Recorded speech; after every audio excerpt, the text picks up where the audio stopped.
Konsep mitra yang hanya ditentukan oleh salah satu pihak adalah cermin dari kesewenang-wenangan. Pengemudi tidak punya nilai tawar. Lalu di mana posisi pemerintah hari ini?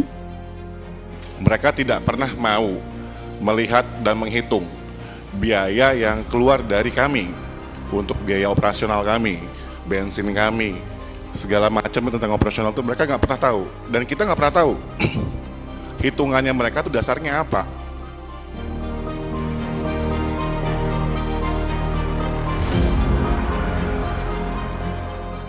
Namanya biaya jasa aplikasi dan biaya layanan. Dan itu sangat besar. Per order bisa 7.000, 10.000 rupiah, 11.000. Nah, pertanyaan kita adalah apakah kita sebagai DPR mau membiarkan adanya pungutan-pungutan dari masyarakat yang tidak punya dasar hukum?